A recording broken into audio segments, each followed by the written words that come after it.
bagaimana sih Pak respon Bapak terhadap efisiensi anggaran Pak? Terutama dalam hal tenaga honorer daerah itu seperti apa Pak? Ya sebetulnya konsep, artinya posisi existing hari itu hampir ada 3.784 honorer non aparatur sipil negara ya itu istilahnya di Wonosobo. Kalau saya punya cita-cita di Badan Kepegawaian Daerah itu kalau bisa punya pusat data center berkaitan dengan penyelenggaraan pelatihan. Ya. Kalau bisa ada gedung sendiri, jadi kita kalau ada, mohon maaf lah, ada orang mau pindah ke Wonosobo, pakai tes masuk, sudah ada ruangannya khusus, ada asesornya, teman-teman juga potensi. Ada orang yang mau mengikuti ujian dinas, nggak usah kita titipkan kemana-mana, tinggal asesornya kita datangkan, kita selenggarakan di Wonosobo. Uji kompetensi jabatan fungsional, orang mau tugas belajar. Nah, kira-kira Pak, berapa sih Pak nanti formasinya itu yang? Jadi yang sudah berjalan sekarang ini, yang sudah berproses itu kita ngusulkannya formasi sebetulnya banyak juga. Cuman itu juga disesuaikan dengan kemampuan keuangan, ya kan? Nanti kalau kita ngusulkannya terlalu banyak, mau ACC semua sih bagus-bagus saja. Cuman nanti kalau nggak bisa bayar, kasihan mereka juga lah. Kita usulkan itu.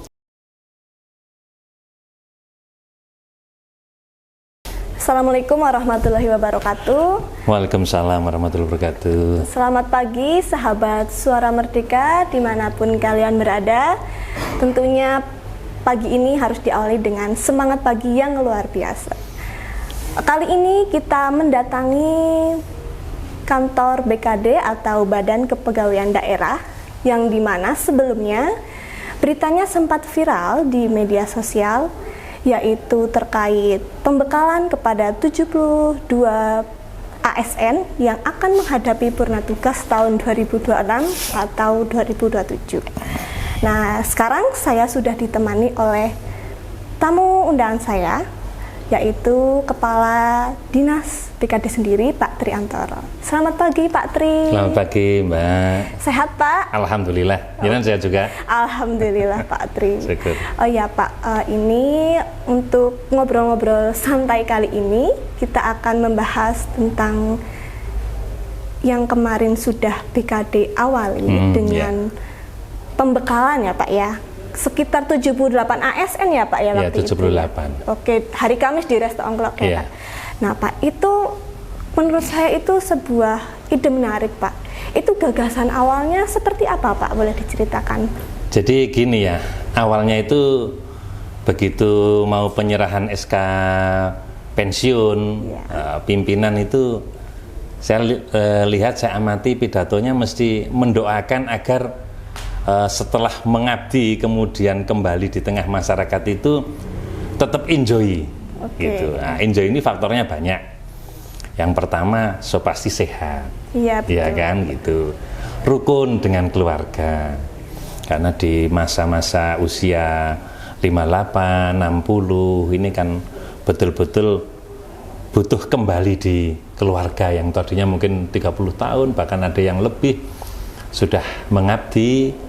Mungkin berangkatnya pagi, pulangnya malam, kan ke keluarga belum tuh, apalagi kalau suami istrinya bekerja semua, ya kan, harapannya itu sehat, kemudian bisa bertemu dengan keluarga. Tapi apa bertemu dengan keluarga itu juga cukup, kan gitu. Toh setiap hari mereka juga harus mencukupi kebutuhan dasar, ya kan, ekonomi, mungkin juga masih menyekolahkan anak. Mungkin anak sudah selesai, mereka juga harus mantu, bisa jadi kan begitu kan. Namanya manusia kan nalurinya itulah. Pada konsepsi latar belakang itu, pimpinan menyampaikan, ini kira-kira kesiapan kedepannya kayak apa untuk diskusi. Biar tidak terjadi post-post syndrome, apalagi nanti habis menjabat, atau mungkin pegawai yang beraktivitas, kemudian kok lalu di rumah biasa kulino gerak cepat bekerja, nganggur gitu. Nah, ini menjadi tantangan, kira-kira diproyeksi seperti apa gitu. Nah, muncul ide gagasan, berarti harus disiapkan nih. Memang. Pensiun itu harus disiapkan. Memang, betul. Ada juga yang menyiapkan mandiri, tetapi ada juga yang perlu disentil, kan gitu. Kalau menyiapkan mandiri banyak juga nih yang perlu dicontoh, tapi bisa juga tadinya tidak terpikir. oh ya pensiun mau apa gitu.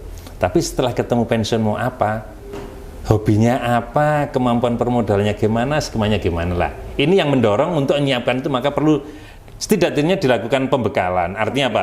Orang masuk dulunya jadi CPNS juga diterima, kalau bisa juga keluarnya karena dia sudah mengadu ya dihantarkan. Itu istilahnya latar belakangnya itu pembekalan. Latar belakangnya seperti itu ya Pak ya. Nah tadi kan Pak Tri kan sempat menyebutkan juga ya, maksudnya kayak PNS ini apalagi kalau suami istrinya sama-sama bekerja, kurangnya istirahat atau berkumpul dengan orang rumah nggih Pak ya. Nah itu bagaimana sih Pak Tri memastikan untuk para pensiunan nantinya mampu berwirausaha itu seperti apa Pak? Iya, tidak bisa dipaksakan Mbak. Jadi kalau orang untuk melakukan usaha itu yang pertama kan harus punya kemauan, ya kan? Iya. Banyak ada faktor. Orangnya tidak mau, tidak mampu, ya kan? Mungkin orangnya mampu, tidak mau, atau sebaliknya mau, tidak mampu. Ada yang mau dan mampu, gitu kan? Itu yang tidak perlu disentil. Nah, ya, itu kalau yang sudah mau dan mampu, ya ongoing saja gitu loh. Tapi kalau tidak mau, tidak mampu, ya barangkali itu diajak diskusi. Nah, maka kita bikin pilihan-pilihan. Ada mungkin kaitannya pertanian, peternakan, kemudian juga ada wiralaba, seperti wiralaba yang kita sampaikan itu untuk usaha kelontong yang sederhana-sederhana, gitu. Mungkin untuk meraih keuntungan yang besar ya tidak semua orang mampu, tapi minimal ada added value, ada nilai lebih beraktivitas kegiatan itu. Jadi itu kita pakai link kok, mereka milih kok. Gitu. Oke Pak. Dalam mempersiapkan nih Pak, kayak PNS ini kan pastinya ada masa purna, ya nggak semuanya ya Pak ya, pasti ada masa purna tugas ya Pak. Nah, untuk mempersiapkannya sendiri ini biasanya maksimal itu di usia-usia berapa ya Pak ya gitu? Ya sebetulnya itu ada dua, kalau ongoing atau after, ya gitu kan. Kalau ongoing itu mungkin seusia saya ini kalau memang mau berbisnis ya berbisnis saja, gitu. Kalau mungkin kalau tidak saya mungkin istri. Kan gitu, misalnya gitu ya. Tapi permodalan harus disiapkan, mumpung gajinya masih relatif, ya dibilang mencukupi, masih relatif mencukupi. Kemudian kebutuhan anak mungkin sebagian sudah ada yang selesai kuliah, mungkin uang sudah mulai ada prioritas lain untuk sustainable. Karena kita juga nggak tahu berkelanjutan kita itu apakah kita menangi pensiun, seperti saya kan belum tentu. Lalu ternyata menangi pensiun, setelah pensiun mau apain? Karena orang bilang begini, wah pensiun enak garik telik rono, rongon anak putu rono. Tapi setelah dipikir juga, kalau tidak nyiapkan materi, ternyata nilai putu butuh BBM, ya kan? Betul. Mungkin butuh maem, oleh-oleh juga, mungkin oleh-oleh, karena cucunya nyangoni. Yuk kita mungkin nyupir Surapatio cetro, ya kan gitu. Nyuruh orang, itu kan butuh biaya. Mungkin kalau dikomparasikan dengan kita waktu bekerja, kita pergi ke dinasan. Mungkin ya bagi pejabat difasilitasi kendaraan, kemudian ada SPPD-nya meskipun tidak sesuai, mungkin disesuaikan dengan indeksnya masing-masing, ya kan? Driver mungkin bisa juga disediakan kan, tidak mengeluarkan uang secara pribadi. Nah ini kalau nanti orang terbiasa hanya enjoy dengan fasilitas negara, dia tidak menyiapkan diri ke sana, ya nanti akan kerepotan gitu. Berarti sekitar kurang lebih ya umur 50-an sudah. Ya harusnya 50-an sudah mulai dipersiapkan. Cuman karena kita itu kalau ini kan hubungannya juga kemampuan anggaran pemerintah, atau kita juga harus pakai support juga mungkin dari pihak luar yang ada punya CSR bisa bantu, karena keterbatasan anggaran ya kita harus mampu bagaimana berkoordinasi dengan instansi lain yang sekiranya punya simbiosis mutualisme dengan PNS atau dengan ASN yang bersangkutan. Gitu. Pak, tapi kalau ngomong-ngomong nih Pak, untuk pensiunan ya Pak, pensiunan sendiri, cocoknya nanti itu tuh di bidang apa Pak? Mereka berusaha misalnya kayak tadi wiralaba, peternakan atau pertanian, itu kira-kira cocoknya tuh apa Pak? Semua orang cocok ya, tetapi kan itu pilihan.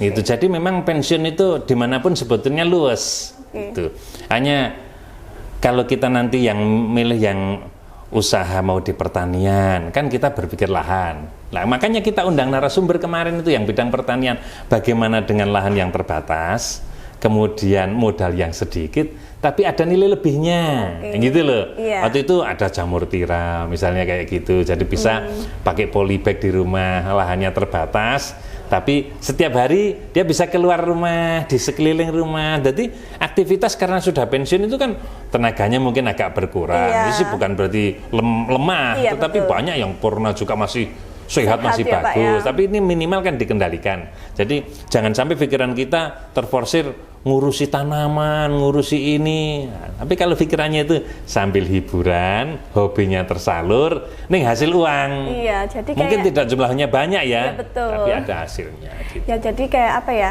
pemasukan untuk dompet ada, fisik juga sehat ya Pak. Seneng, yang penting seneng. Iya. Karena kunci utamanya itu seneng. Oke. Gitu, ya. Pak, tapi dalam 5 tahun terakhir nih Pak, PNS Wonosobo itu ada berapa pensiunan sih Pak? Kurang lebih hampir 1.700-an. Nah, rata-rata itu per tahun antara 340, 350 ya naik turunnya itu. Karena itu kan juga pengaruh dulu waktu rekrutmen awal kan. Waktu rekrutmen awal beliau masuk menjadi CPNS kan biasanya ada formasi-formasi. Lah keluarnya hampir bareng. Lah yang membedakan ini, kalau yang dulu kan pensiunnya mungkin sama, zaman dulu 56 tahun. Sekarang kan sudah berbeda lagi. Jadi itu ada yang pensiun itu 58 di eselon 3 ke bawah, ada yang 60 ya. Paling tumpang-tumpangnya itu. Tapi rata-rata berkisar 340-350 setiap tahunnya. Oke, berarti dalam kurun 5 tahun terakhir ada 1.700-an. 1.700-an ya Pak ya. Nah, untuk kayak apa ya, kan ini kan purna dalam 5 tahun, data 5 tahun ya tipe ya, 1.700-an. Nah Pak, kalau untuk penerimaan CPNS sendiri ini kan kalau kita mengacu kepada yang tahun kemarin ya Pak ya, 2024 kan itu bukaan kalau nggak salah bulan Februari. 2023 mulai persiapan. Iya, oke.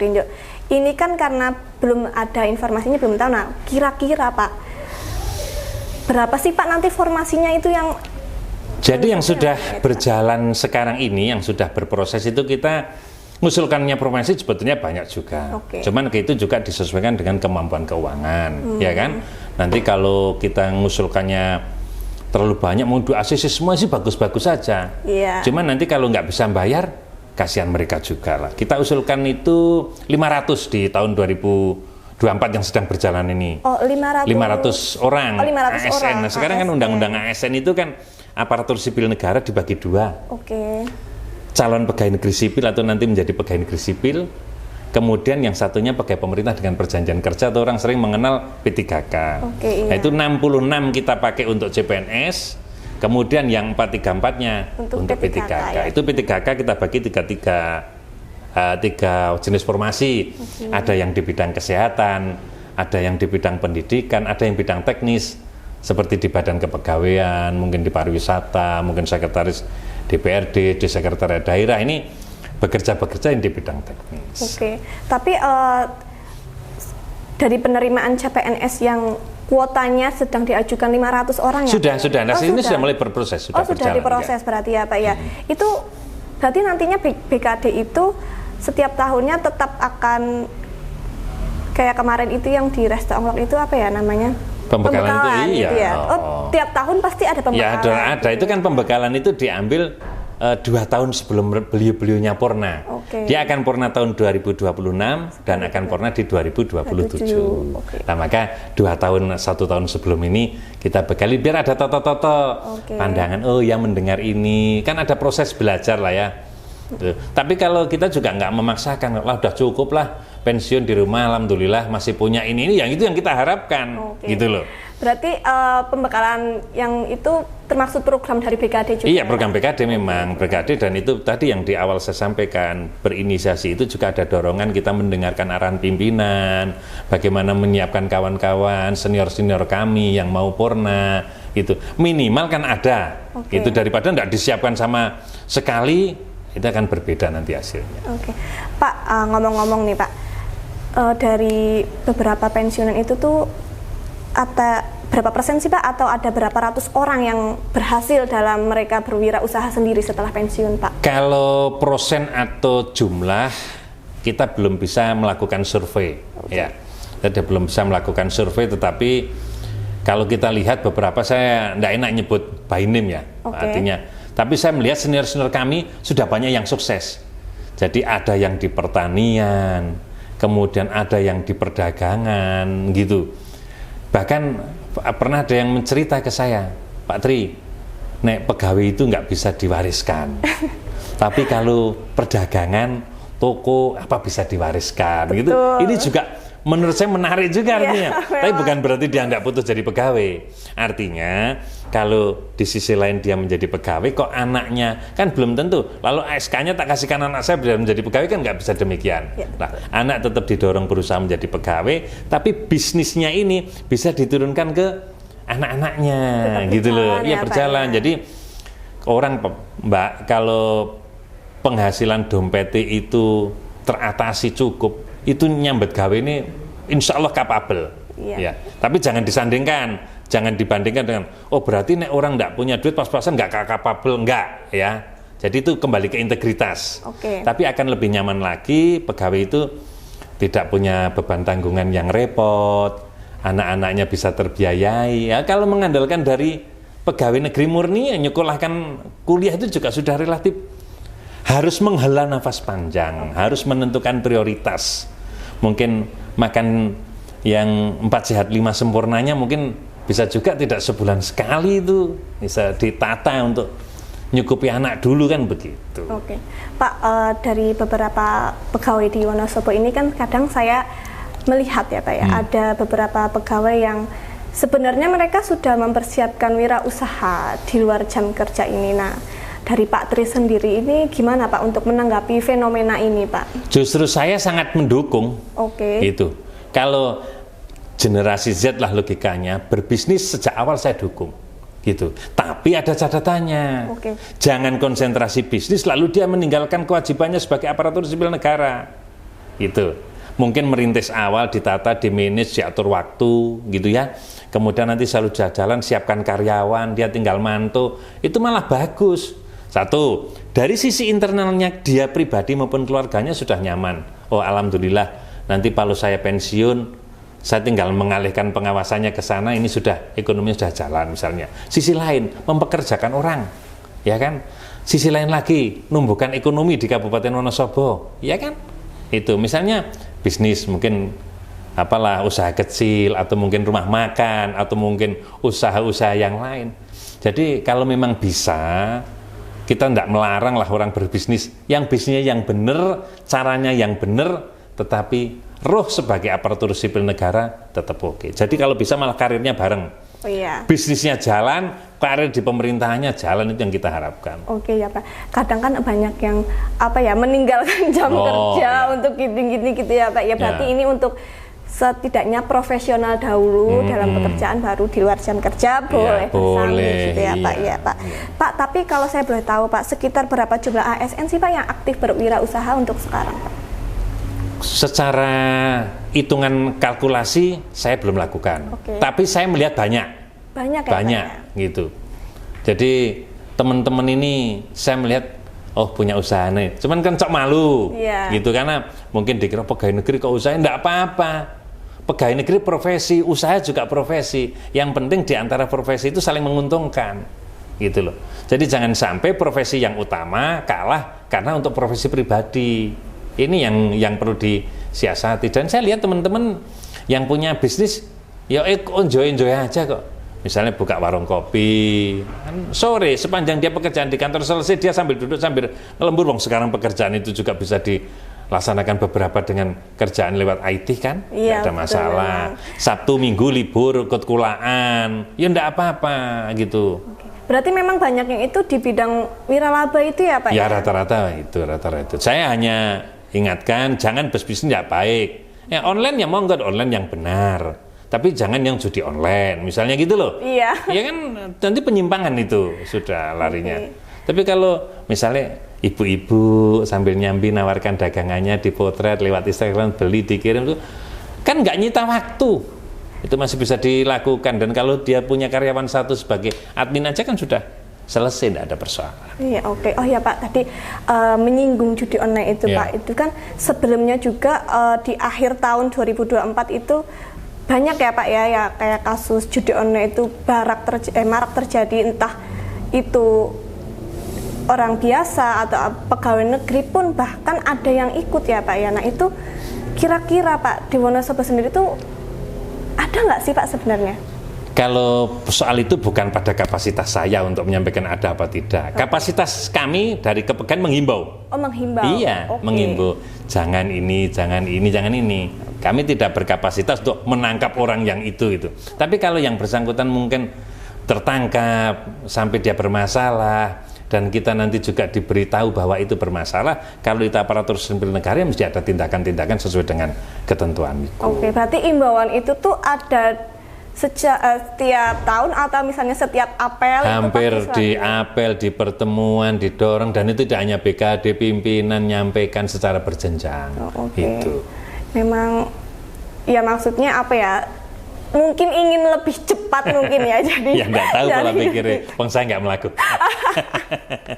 Oh ya Pak, ini masih ngomong-ngomong tentang wirausaha Paripurna sebelum mempersiapkan purna tugas. Nah, Pak Tri sendiri ini kira-kira sudah mempersiapkan belum Pak? Kalau saya secara pribadi tidak, tapi istri. Oh istri. Ya latihan lah itu, ada apa? Latihan buka toko-toko kecil, tapi itu dikasihkan adik untuk memanage setiap harinya. Oh bukan franchise, berarti emang istri sendiri yang mendirikan? Istri sendiri ya, kecil-kecil di dekat rumah itu kan. Tapi saya lihat itu juga lumayan gitu. Jadi dari prediksi mungkin bukan pada berapa besar uang yang diterima, tapi melatih disiplin. Wah saya aja beli jajan suruh bayar Mbak. Ini kan anak saya pulang sekolah mampir ke toko kan, ibu hanya dicatat tapi nanti sore saya ditagih. Nah, ini anaknya gitu ya. Ini jajan gitu. Itu lumayan. Satu, adik yang tadinya mungkin ada pekerjaannya belum optimal bisa optimal. Sabtu Minggu tidak ada pekerjaan, istri saya ya ikut ngerewangi dan sebagainya. Saya pikir itu penting karena nanti kalau sudah kulino mendapatkan dari pegawai negeri terus pada gilirannya kan penerimaan pensiun itu kan akan berkurang persentasenya kan. Dan nanti kalau ada tambahan itu ada kesibukan sekaligus juga memberikan tambahan untuk pendapatan. Oke, berarti Pak Tri juga Sabtu Minggu ikut kulaan juga Pak? Kulaan, yang ngeterki lah tuku tepung gitu ya. Ya nyupiri tapi ya malah tombok ya nyupiri ya, bensinnya saya sih. Iya, nggak mau rugi, yang penting Pak istri Pak. Pak ini kan pindah ke topik lain ya Pak. Ini kan biasanya kalau di pegawai negeri sipil itu biasanya ada yang setelah CPNS, purna tugas juga, dan bahkan ada yang honorer juga ini Pak, sebelumnya ya Pak. Nah, bagaimana sih Pak respon Bapak terhadap efisiensi anggaran Pak? Terutama dalam hal tenaga honorer daerah itu seperti apa Pak?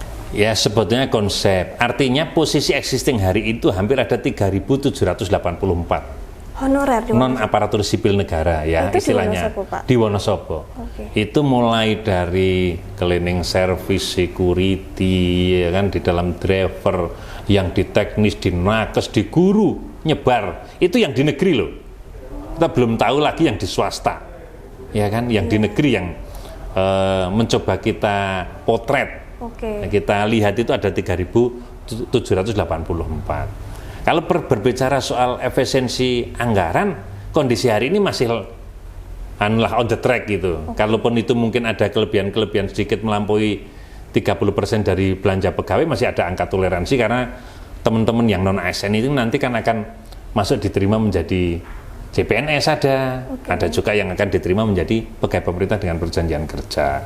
Nah mereka ya penggajiannya kan menurut kemampuan dulu perjanjiannya di OPD-nya seperti apa. Jadi ini kan sudah berjalan. Ya, kalau berbicara pada kemampuan anggaran, kondisi ya dibilang prihatin, tapi dibilang mampu ya masih terbayarkan sampai detik hari ini. Tapi untuk maksudnya terpengaruh nggak sih Pak? Sekarang kan ini banyak dinas-dinas benar-benar anggaran itu terpangkas untuk MBG semua ya Pak? Ya pasti terpengaruh pasti, tetapi kelihatannya yang saya tangkap itu untuk belanja pegawai ini diamankan sedapat mungkin gitulah. Ya, jadi kan gajinya juga nggak besar juga, mereka itu bervariasi. Bahkan ada mungkin angka di 500, ada yang di 600, ada yang sudah sampai 2 juta, sesuai dengan pendidikan, kemudian sesuai dengan kontrak kemampuannya dulu seperti apa, apakah itu sudah outsourcing pihak ketiga, atau betul-betul hanya kontrak dengan OPD lewat kegiatan, itu bervariasi. Jadi untuk non-ASN ini harapannya ya teman-teman yang menjadi non-ASN ini bisa lulus seleksi di pegawai pemerintah dengan perjanjian kerja sehingga mendapat NIP. Yang Kan P3K begitu. itu ya? P3K. Nanti kalau dia sudah mendapat NIP kan masuk di belanja pegawai. Itu insya Allah untuk saat ini Wonosobo sudah bisa diperhitungkan ya. Oke, Pak, tadi dari tenaga honorer di Wonosobo sekitar 3.000 ya Pak ya? Ya, 3.000 lebih, 300-700-an. Oke, itu kira-kira banyaknya tuh di bidang apa Pak? Kalau Hampir merata. Oh, hampir merata. Hampir merata. Karena sebetulnya di guru juga masih banyak jumlah itu, di guru masih banyak. Karena apa? Ya memang ada agak kesusahan. Misalnya guru keterima PNS, keterima P3K, kan gitu. Lalu kalau keterima, kebetulan penempatannya waktu itu ada penempatan yang kebijakannya langsung dari pusat. Tapi juga ada penempatan yang daerah gitu. Nah, kalau yang menempatkan daerah masih mendingan, bisa melihat mana yang kosong, mana yang isi gitu. Tapi kalau waktu itu pertama ada yang dari pusat, di situ ada double guru, di sini terjadi kekurangan guru. Bagaimana kalau guru itu spesifik, mapel? Ya kan, kalau mapelnya pindah, misalnya lah tak contohkan mapel bahasa Inggris. Kan belum tentu satu sekolahan itu bisa bahasa Inggris. Mungkin bisa, speak misal bicara mungkin bisa, tetapi untuk mengajar belum tentu juga bisa. Akhirnya meng-hire lagi itu yang terjadi seperti itu. Yang terjadi memang seperti itu ya Pak ya. Tapi Pak, yang saya dengar-dengar nih Pak ya, banyak-banyaknya ini guru itu nantinya entah tahun ini, entah tahun depan itu katanya nggak ada guru honorer Pak, tapi adanya guru tamu. Itu benar apa nggak Pak? Itu masih wacana. Itu masih wacana. Jadi yang pasti pada posisi sampai hari ini yang saya dengar di dalam rapat maupun regulasi, guru yang sekarang wiyata ikutnya nanti diangkat menjadi P3K, bukan PNS. Gitu. Ini sudah berproses. Bahkan data guru pada hari ini itu untuk P3K itu sudah 2.318. Ini yang sudah. Itu yang sudah P3K. P3K. Kalau kita lihat jumlah pegawai di Kabupaten Wonosobo itu 7.000, sudah 2.000 sekian, hampir 30% itu sudah unsurnya sudah P3K. Nah, bagaimana nanti kawan-kawan ya? Kami berharap teman-teman bersabar, kan gitu. Kayak namanya pengangkatan itu kan ada tahapannya. Insya Allah kemarin waktu rakor di Menpan sama di BKN juga semuanya bertahap. Jadi penyelesaian non aparatur sipil negara itu bertahap. Mesti ada konsekuensinya. Mungkin menguntungkan, kalau mungkin ada yang merasa kok belum keterima karena formasinya terbatas ya, itu manusiawi gitu kan, harus disesuaikan juga dengan kemampuan keuangan. Pak, tapi dari tenaga honorer ini paling banyak tuh di bidang pendidikan guru atau kesehatan sih Pak?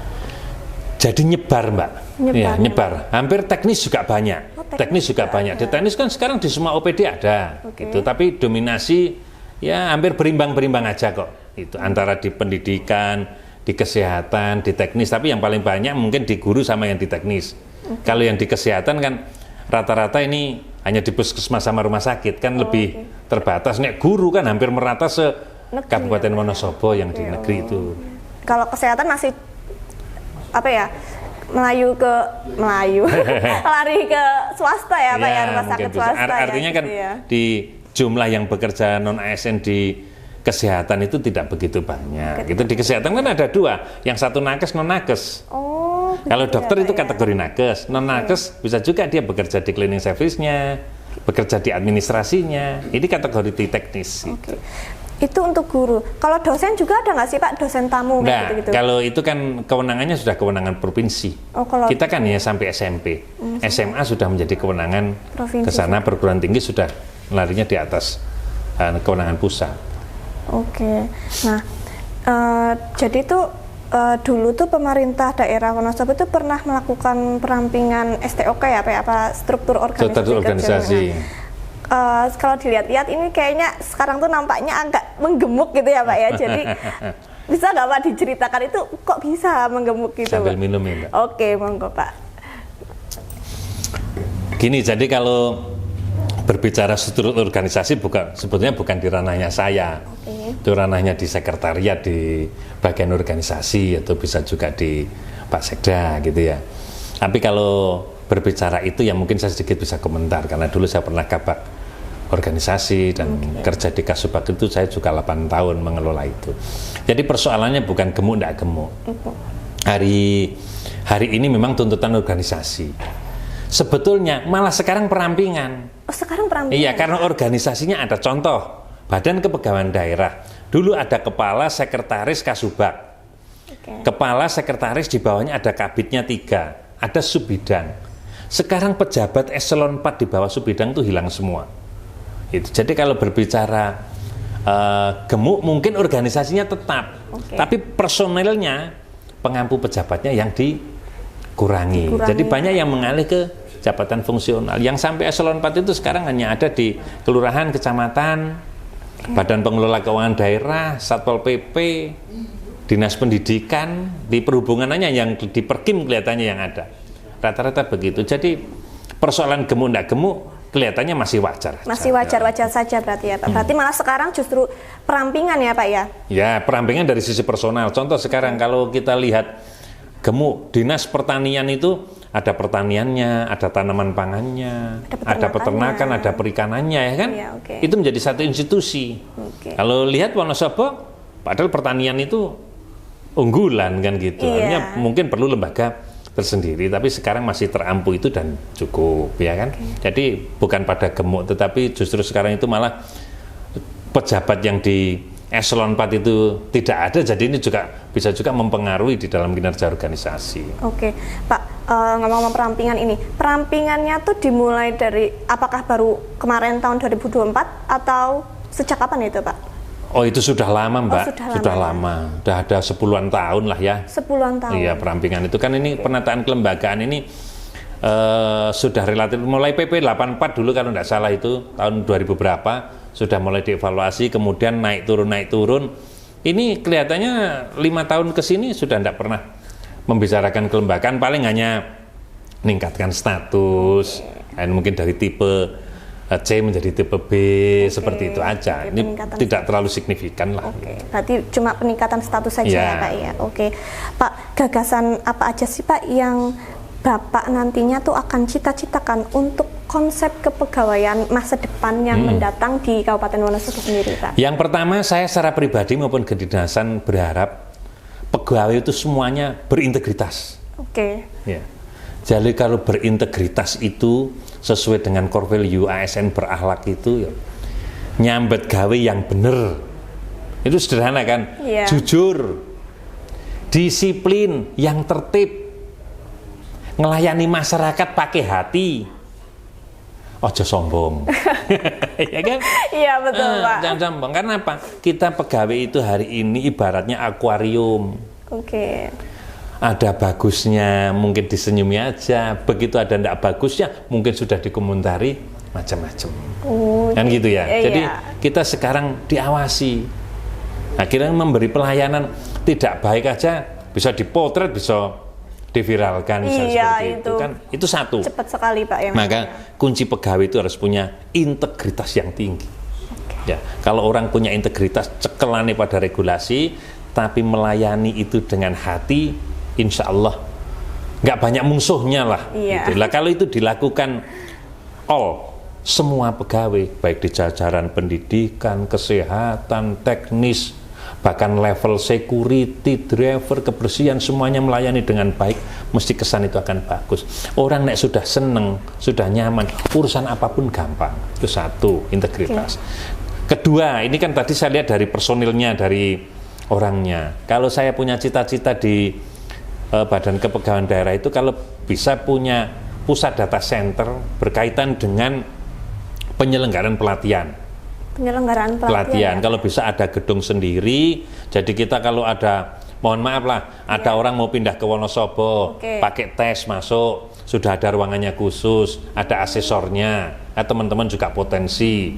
Ada orang yang mau mengikuti ujian dinas, nggak usah kita titipkan kemana-mana, tinggal asesornya kita datangkan, kita selenggarakan di Wonosobo. Uji kompetensi jabatan fungsional, orang mau tugas belajar, semuanya sudah tinggal diujikan karena semuanya sekarang CAT kan gitu, sudah komputer asitesnya itu sudah jalan. Nah kalau kita punya gedung sendiri pusat, mungkin Temanggung bisa numpang ke kita, mungkin kabupaten lain, mungkin Banjar apa. Kecuali mereka malah sudah lebih maju ya, minimal untuk Kabupaten Wonosobo sendiri kan begitu. Selama ini kan kita masih numpang, ya kan masih ngikuti itu. Berarti untuk cita-citanya itu selain ke pegawai pegawai yang bekerja secara integritas juga mempunyai gedung itu sendiri ya Pak untuk pelatihan. Iya, untuk ya, pelatihan ada pusat lah di situ data centernya. Kemudian semuanya pelatihan bisa dilakukan. Kalau kita lakukan pelatihan MOOC itu, jadi sekarang kita mencari pelatihan yang gratis. Nah, kalau ada pelatihan gratis untuk meningkatkan, karena sekarang pegawai itu diukur jam pelatihannya. Oh, diukur. Iya, kalau dulu ya? seseorang mengikuti diklat yang resmi, ya kan, diselenggarakan untuk struktural menduduki jabatan. Hari ini teman-teman itu semakin banyak pegawai yang mengikuti diklat, itu nilai merit system kita tambah. Oh, gitu. Jadi nilai merit ya, system Pak. itu bagaimana kematangan kepegawaian di level kabupaten kota masing-masing gitu. Kalau sekarang misalnya dibuka, kita punya tempat sendiri di sini, undang 20, undang 50, undang 100 teman-teman untuk mengikuti pelatihan, kita fasilitasi dalam satu tempat, kan dia akan serius. Nah, kita pandu, kita apa, nanti bersertifikat, sertifikatnya keluar, kita kumpulkan, kita upload, menambah nilai peningkatan kompetensi. Karena apa? Pegawai itu ada dua, bangkom bangkir, pengembangan kompetensi dan pengembangan karir. Oh, bangkom bangkir ya Pak ya. Jadi kompetensinya harus dikembangkan, jangan bekerja menurut kebiasaan. Saya biasanya ini biasanya, ya enggak. Kita harus bekerja menurut perkembangan, adaptif, menyesuaikan dengan, kalau istilahnya agile ya, jadi kita itu betul-betul lincah di dalam bekerja. Gitu. Terakhir nih Pak, tadi kan ngomong-ngomong terkait pegawai yang berintegritas dan juga dilihat dari lama pelatihannya gitu kan.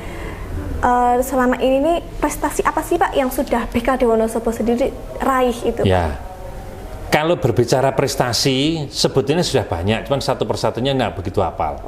Tapi seperti menilai merit system kita, dari dulu 110, naik bertahap, naik terus beberapa. Kurang lebih saya di sini 2,5 tahun, hampir 3. Sekarang merit system kita itu angkanya sudah 289,5, kategorinya sudah baik. Kategorinya sudah baik. Sudah baik. Itu dulu waktu saya masuk masih buruk.